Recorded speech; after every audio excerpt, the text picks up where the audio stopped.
আমার বন্ধু বান্ধবরা বলছে একটু প্রেমের সম্বন্ধে একটু বলুন। তা আমি তাদেরকে বলছি, এই যে সুন্দর সুন্দর মহিলা পিছে না দৌড়ে আপনি আপনার জায়গাটা তৈরি করুন, মেয়ের বাবা আপনার হাতে তুলে দেবে। ঠিক আছে?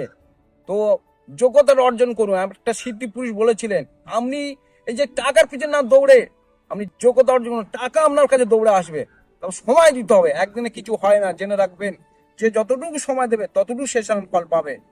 আমার বলা উদ্দেশ্য হচ্ছে যে ঘরে পুত্র সন্তান মিষ্টি দেয়, যখন মানে মেয়ে ছেলে যখন হবে তখন মিষ্টি দেয় না, তখন মনটা খারাপ। মেয়ে ছাড়া পুরুষ চলতে পারে না, তখন অসুবিধা হয় না।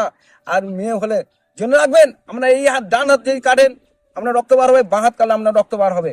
তাহলে মেয়ে কার ছেলে কার, ঈশ্বর মহান সৃষ্টিকর্তা খুশিও ছেড়ে দেবে, সেটা খুশিও বরণ করে নেবেন। দেখবো ওপররা তাতে খুশি। আপনি যে বোঝা বইতে পারবেন সে বোঝা আপনাকে তাই দিচ্ছেন। এইরকম সুন্দর থাকুন, ভালো থাকুন, মানুষকে ভালোবাসুন, সমাজে ভালো কাজ করুন, দেখবে সমাজ আপনাকে স্যালুট করবে।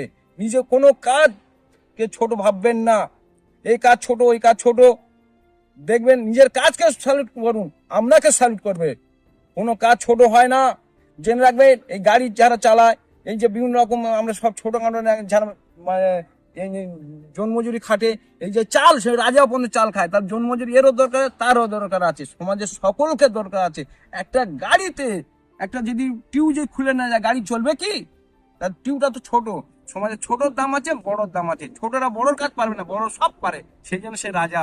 রাজা যে ছোট, তার সে সমাজে বড় হতে পারবে। এই মনোভাব, ক্যারেক্টার চেঞ্জ করুন, আপনি এগিয়ে যাবেন। অনেক বয়স্ক দেখছি সমাজে ছোট ছোট মেয়েদের সাথে লাগে, এটা খুব আফসোস লাগে, দুঃখ লাগে, খারাপ লাগে।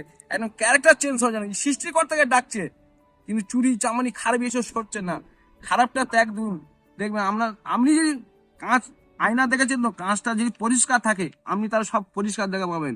আর কাঁচে যদি ধুলো থাকে তাহলে আপনি ওইরকম অন্ধকার দেখা পাবেন, লোকের সব খারাপ দেখা পাবে। কিন্তু আপনি পরিষ্কার থাকুন, অন্যের ভুল ধরার থেকে নিজের ভুলটাকে ধরার চেষ্টা করুন, দেখবেন আপনি সমাজে একদিন প্রতিষ্ঠিত হবেন। আমি বিশ্বাস করি আপনারা জয়ী হন, ঈশ্বরের আশীর্বাদ পড়ুক, আমরা সবাই ভালো থাকি, এই কামনা করি।